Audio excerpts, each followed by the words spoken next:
بسم اللہ الرحمن الرحیم۔ الثالث مفہوم الغایہ اذا ورد التقیید بالغایہ مثل قولی فاغسلوا وجوہکم وایدیکم الی المرافق فقد اختلف الاصولیون فیہ من جہتین۔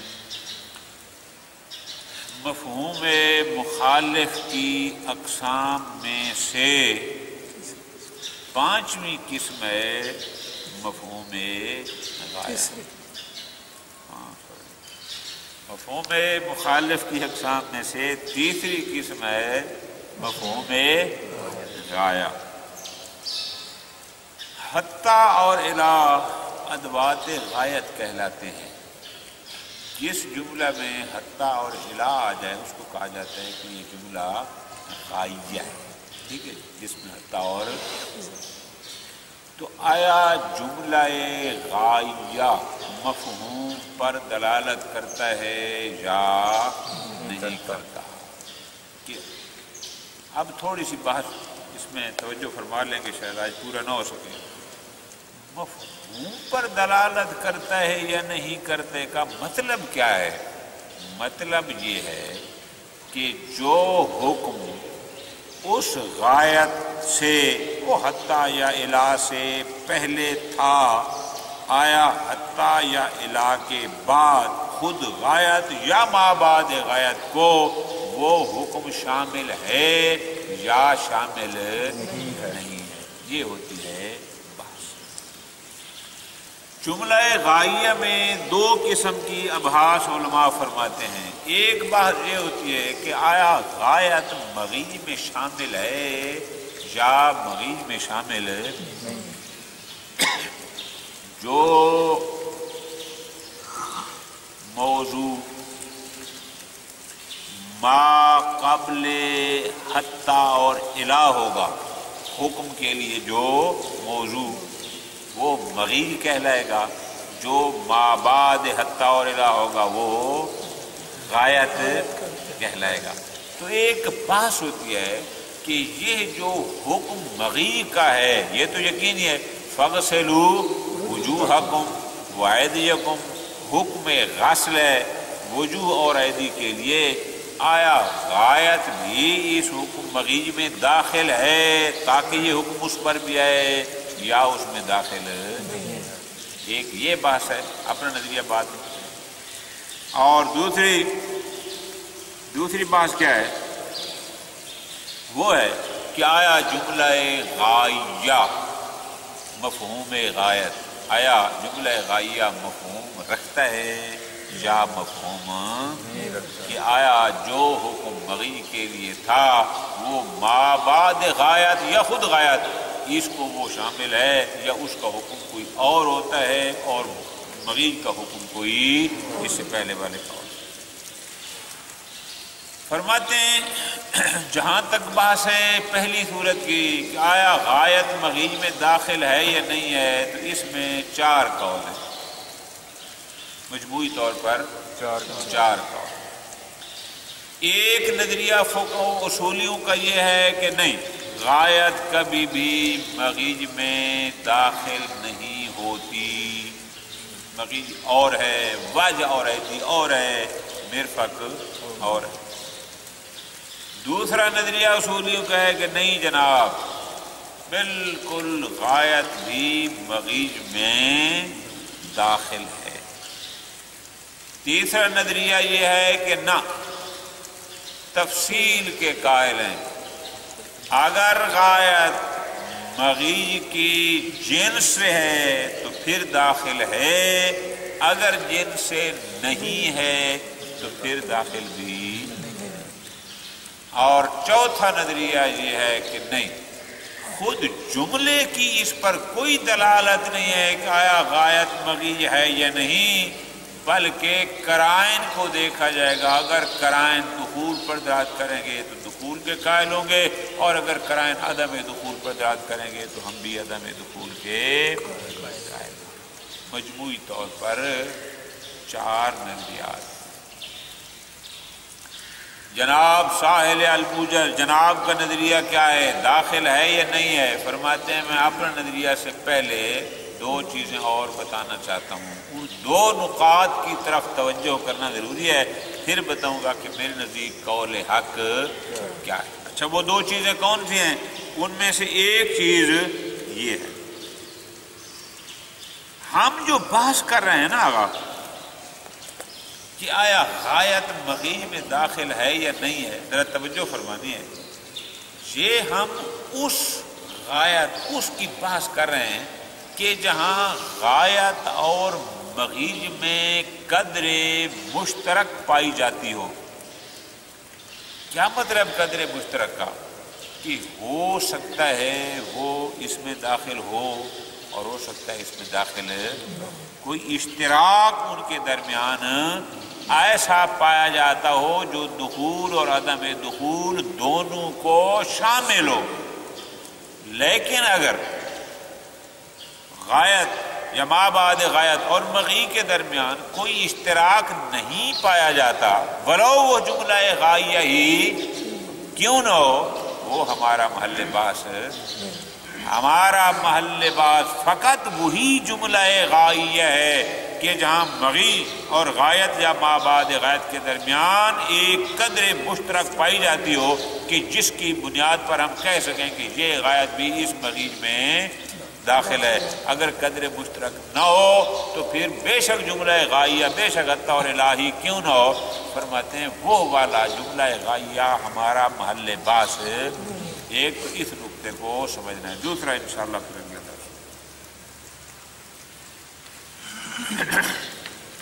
الثالث، مفہوم مخالف کی اقسام میں سے تیسری قسم ہے مفہوم غایہ۔ بعض کیا ہے؟ آیا جملہ غائیہ اور جو غایت پر مشتمل ہو مفہوم رکھتا ہے یا نہیں رکھتا۔ اذا وارد التقیید بالغایہ، اگر مولا کے حکم میں قید آئی ہے لیکن غایت کے ساتھ، قید مولا نے لگائی ہے لیکن حتیٰ اور الہ کے ساتھ، حتیٰ اور الہ ہی ادوات غایت ہیں، جیسے فاغسلوا وجوہکم وایدیکم الی المرافق فقد اختلف الاصولیون فیہ۔ تو اس جملہ غائیہ میں اصولیوں کے دو طرح کے اختلاف ہیں۔ پہلی بحث یہ ہوتی ہے، پہلی بحث یہ ہے فی دخول الغایت فی حکم المنطوق اغسلوا، کیا کہ آیا غایت مغی میں داخل ہے یا نہیں۔ اس آیت کے مطابق بحث ہوگی کہ آیا مرفق او حکم منطوقی اغسلوا میں داخل ہے یا نہیں۔ ھذا ما یعبران ہو بدخول الغایت فی حکم ہم کہیں گے اگر ہے تو کہیں گے غایت مغی یعنی غسل ید میں ہے، آیا ہے وعدم ہی یا غایت مغی میں داخل، حکم مغی میں داخل نہیں۔ دوسری بحث ہوتی ہے مفہوم غایت میں، وہو موضوع البحث فی المقام، یہاں پر ہمارا موضوع بحث بھی یہی دوسری صورت ہے۔ فقد اختلفوا، اب اس میں بھی بحث ہے، فی ان التقیید بالغایہ، کہ آیا اگر مولا نے ایک ایسا جملہ لگایا کہ جس میں جملہ بھی ایسا کہ جس کی قید حتیٰ یا الہ کے ساتھ لگی، ایک حکم دیا لیکن قید لگئی حتیٰ اور الہ کے ساتھ، حال یدل علی انتفاع سنخ الحکم اما وراء الغایہ، کیا یہ جملہ خود اس بات پر دلالت کرتا ہے کہ جو حکم غایت سے پہلے تھا وہ حکم بعد والے غایت کے مابعد کے لیے نہیں ہے، یعنی وہ سنخن اس کا موافق نہیں ہے۔ وَمِنَ الْغَایَةِ نَفْسِهَا مِرْفَقٌ، بلکہ خود غایت کے لیے مولا نے کہا ہے فَاغْسِلُوا وُجُوهَكُمْ وَأَيْدِيَكُمْ، اب ید کے لیے حکم غسل ہے لیکن قید لگا دی الی المرافق مرفق کی۔ ہماری بات یہ ہے کہ مرفق کے بعد آتا ہے یہ کندھا یا یہ والا علاقہ، آیا یہ بھی فغسلو میں ہے، بلکہ خود مرفق بھی آیا فغسلو کا مصداق شامل ہے حکم میں یا نہیں ہے، یہ ہماری بات ہے۔ اذا قلنا فی النداء الاول بعدم دخولها فی لیکن یاد رکھنا آقا جان، جملہ غائیہ کے مفہوم رکھنے یا نہ رکھنے کی بحث تب ہوگی کہ ہم اگر پہلی منزل پر قائل ہو گئے کہ غایت مغیج میں داخل نہیں ہے۔ کیوں؟ اگر ہم وہاں قائل ہو گئے کہ غایت مغیج میں داخل ہے تو پھر اس بحث کی وہ تو یقیناً پھر وہی حکم جو مغیج کے لیے ہوگا وہی حکم غایت کے لیے بھی۔ اگر ہم وہاں عدم دخول کے قائل ہو گئے تو پھر یہ اگلی بحث آئے گی۔ وہ فرماتے ہیں اما الجہۃ الاولی ففیہا اقوال، آیا غایت مغیج کے حکم میں شامل ہے یا نہیں ہے؟ فرماتے ہیں اس میں ایک نظریہ ہے خروجھا مطلقہ، کہ نہ غایت حکم مغیج میں داخل نہیں ہے مطلقہ، چاہے غایت جن سے مغیج سے ہو تو چاہے۔ یہ نظریہ ہے جناب محقق خراسانی صاحب کفایہ کا اور امام خمینی کا۔ دوسری ہے دخولها مطلقہ، غایت حکم مغیج میں داخل ہوتی ہے مطلقہ، چاہے غایت جن سے مغیج سے ہو چاہے جن سے مغیج سے ہو۔ جی تیسرا نظریہ التفصیل، اذا کان ما قبل الغایت وما بعدها متحدین فی الجنس فتدخل، اگر غایت کا ما قبل اور ما بعد جنساً متحد ہیں، ایک جنس ہیں، پھر تو وہ اس میں داخل حکم مغیج میں داخل ہوگی۔ جیسے فاغسلوا وجوہکم وایدیکم الی المرافق، چونکہ مرافق جنس ید سے ہے فیجب غسل المرافق، وبینما لم یکن کذالک، لیکن اگر ما بعد غایت اور ما قبل غایت کا جنساً متحد نہ ہوں، مخالف ہوں، فلا يدخل۔ مثال اتم الصیام الی اللیل، تو فرماتے ہیں یوم اور ہے لیل یا لیل اور ہے صیام، فإن اللیل الغایہ یغایر المغی النہار، لیل مغایر ہے، لیل اور ہے، نہار یہ ایک جنس نہیں ہے۔ فإن جنس النہار عرفاً هو النور، عرف نہار کسے کہتے ہیں؟ روشنی کو، وہ وجنس الآخر، اور اس کے مقابل میں کیا ہوتی ہے؟ ظلمت۔ نور اور ظلمت دو مختلف جنس ہیں، ایک جنس۔ کوئی کہے جناب چاہے لیل ہو یا نہار، زمانہ تو دونوں پر صادق آتا ہے، تو فرماتے ہیں یہ فلسفی بحث ہے، یہ عام لوگ اس کو درست نہیں ہے۔ اشتراک و معافی زمان صحیح ہونا، اگرچہ دونوں زمانے میں شریک ہیں، لیکن یہ امرون عقلی ہوتی ہے، ایک دقت عقلی والی بات ہے۔ عرف اس کو دیکھنا ہے کہ عرف ان کو کیا سمجھتا ہے، آیا دو جنس سمجھتا ہے یا۔ اور ایک چوتھا نظریہ ہے، یہ غالباً مرحوم مظفر رحمۃ اللہ علیہ کا نظریہ ہے، صاحب اصول الفقہ، ان کا نظریہ ہے عدم الدلالۃ علی شیء، نہیں یہ جملہ غائیہ اصلاً ان چیزوں پر دلالت نہیں کرتا کہ آیا غایت مغیب میں داخل ہے حکم میں یا نہیں ہے، بلکہ یتبع فی الحکم القرائن، آیا حکم مغیب غایت کو شامل ہے یا نہیں ہے، اس میں ہم تابع قرائن ہیں۔ اگر قرائن دلالت کریں گے دخول پر تو ہم دخول کے قائل ہوں گے، اگر عدم دخول کے ہوں گے تو۔ جناب کا نظریہ کیا ہے؟ فرماتے ہیں وقبل بیان المختار، اپنا نظریہ بیان کرنے سے پہلے دو اہم چیزوں کی طرف متوجہ کرنا ضروری ہے۔ اچھا جناب، پہلی چیز یہ ہے کہ ان البحث فی دخول الغایہ فی حکم المغیج، کہ یہ جو ہم بحث کرتے ہیں نا کہ آیا غایت حکم مغیج میں داخل ہے یا نہیں ہے، خود یہ بحث انما یتصور، یہ بحث ہر غایت اور ہر مغیج کی نہیں ہے، یہ بحث فقط کہاں ہے؟